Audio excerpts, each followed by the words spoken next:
Ladies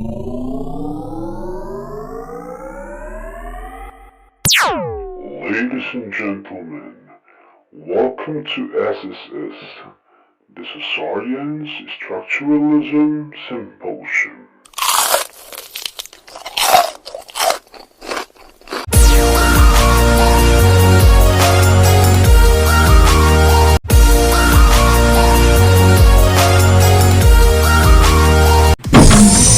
Good day, everyone.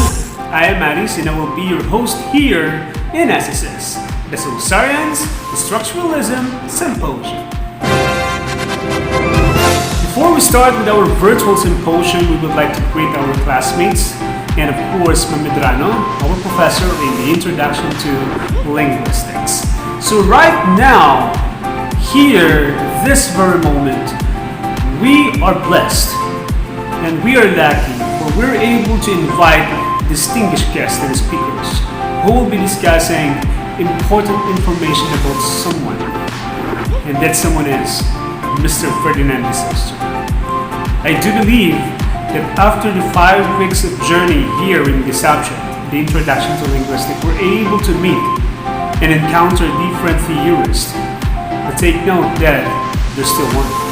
And we are going to discuss and we're going to talk about him right now, together with our distinguished guest.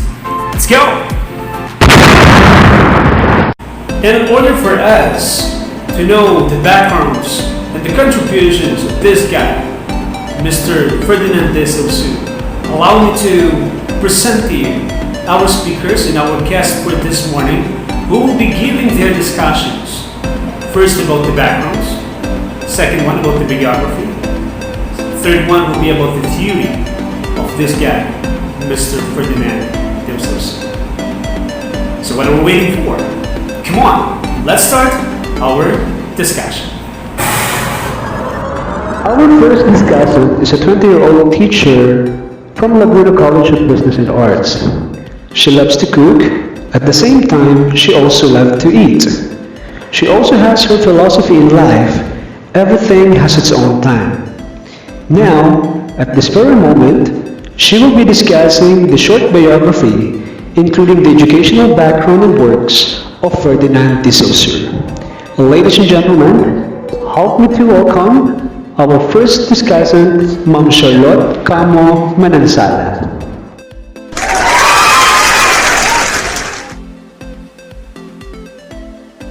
Hello everyone, I hope we are all having a good day.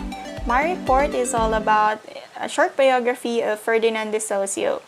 We focus on his educational background, and we believe that we need to understand and to include this one for us to be able to relate on how did he come up with the topics or with the theories and other notable works that we will be talking about later. So most of the information that I will be discussing today is from the recent bibliographical record of the Geneva School of Linguistics. M. Morel Lema observed that concerning the life of F. de Saussure, there is little to be said, but not for G. Monin and for those people who knows him well. Monin bases his statement on the recent findings of T. de Moro in his Notiziae Geographisch et Critisch sur de Saussure. In his study, we can see the first serious attempt to evaluate de Saussure's life in the light of his educational background and the prevailing intellectual activities of his time, particularly those which concern the investigation of linguistic phenomena. De Moro, however, falls short of providing a complete picture of the general trends of the second half of the 19th century, not only in the fields of philosophy, psychology, sociology, and political economy, but also in general history. So in short, we can assume that F. de Saussure was not the only contemporary of linguistics. Same with the field of psychology. It could not only be Sigmund Freud, the founder of psychoanalysis, who had ideas and studies about the specifics. There could be more. So meron pa po sigurong iba na mga geniuses that were not discovered at that time. So let's get started with the life or short biography, specifically the educational background of Ferdinand de Saussure. Ferdinand de Saussure was born on November 26, 1857 in Geneva, Switzerland. He died on February 22, 1913 at the age of 55 years old in the same land. Based on my research, the cause of his death was cancer. His father was Henry Louis Frederick de Saussure. He was a mineralogist, entomologist, and taxonomist. And there is a very interesting fact about his father, Mr. Henry de Saussure.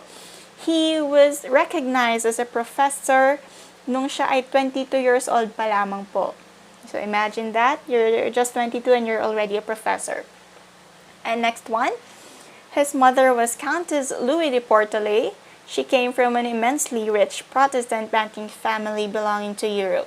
She is a partly royal and aristocracy.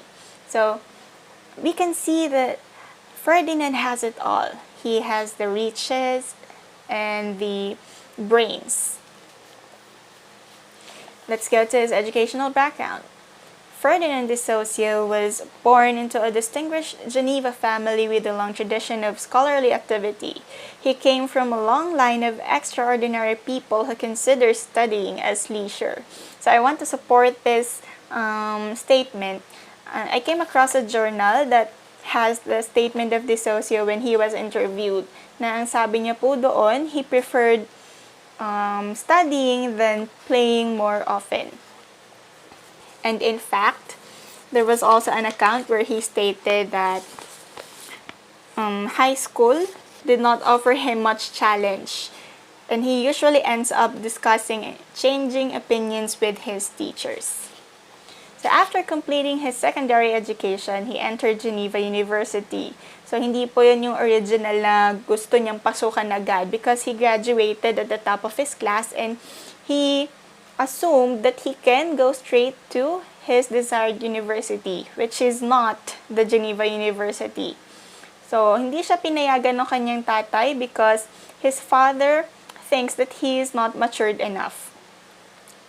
So, after completing his secondary education, he entered Geneva University in 1875 at the age of 17, where he pursued the study of natural sciences. Next, still at Geneva University, he decided to attend courses in Indo-European and especially the classic languages.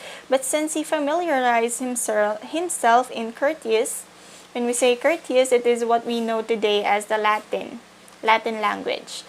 There was not very much he could add to his knowledge. So, pumasok po siya ng another year in Geneva University na gusto niya madagdagan yung kaalaman niya, but he got disappointed. He was disappointed dahil parang alam niya na yung mga pinag-aaralan nila at that specific moment. So, ang sabi dun sa kanyang statement, sa kanyang interview, ang pinakasinabi niya dun, it was like he just wasted time studying at that year. So, in the fall of 1876, he entered Leipzig University. This was pure accident, but a number of his Geneva friends had already studied there. But his parents were anxious because of his youth.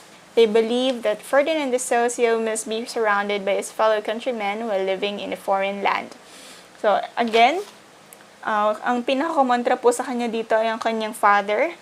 His father did not want him to go alone and to grow up alone. He believes that de Saussure must grow up with his fellow countrymen. He had his doctorate at the University of Berlin, where he studied Celtic and resumed his studies in Sanskrit. After his doctorate, he relocated to the University of Paris, where he lectured on Sanskrit, Gothic, and Old High German, and occasionally other subjects. So let's go to his work and influence. Saussure had a major impact on the development of linguistic theory in the first half of the 20th century, with his notions becoming incorporated in the central tenets of structural linguistics. His main contribution to structuralism was his theory of a two-tiered reality about language. The first is the lang, the abstract and invisible layer, while the second, the parole, refers to the actual speech that we hear in real life. So the following slides or the following topics that I will be discussing today is a sneak peek of his work and influence, his most notable works and influence when he was alive, and still now, up to now.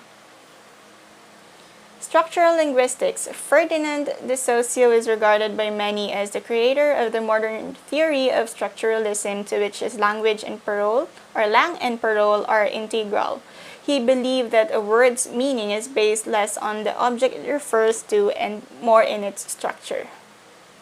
Next one, this is included in our topic later on, so I'll just give a short description about it. A science that studies the life of signs within society and is a part of social and general psychology. Saussure believed that semiotics is concerned with everything that can be taken as a sign, and he called it semiology. Lang and parole. I believe we've discussed this before, but let's have some sort of review. Lang and parole is a theoretical linguistic dichotomy distinguished by Ferdinand de Saussure in his course in general linguistics. The French term lang encompasses the abstract, systematic rules and conventions of a signifying system. It is independent of and pre-exists the individual user. Signified and signifier. A concept most commonly related to semiotics that can be described as the study of signs and symbols and their use of interpretation. Swiss linguist Ferdinand de Saussure, one of the two founders of semiotics, introduced these terms as the two main planes of a sign. Signified pertains to the plane of content, while signifier is the plane of expression. Synchronic and diachronic. Synchronic linguistics is the study of a language at one particular period, usually the present. It is also known as descriptive linguistics or general linguistics. In contrast, diachronic linguistics studies the development of a language over time. Linguistic sign. A linguistic sign is not a link between a thing and a name, but between a concept and a sound pattern. The sound pattern is not actually a sound, for a sound is something physical. Semiotic and arbitrariness. In semiotics, a sign is anything that communicates a meaning that is not the sign itself to the interpreter of the sign. Last one, the laryngeal theory. This theory aims to produce greater regularity in the reconstruction of Proto-Indo-European language or PIE phonology than from the reconstruction that is produced by the comparative method.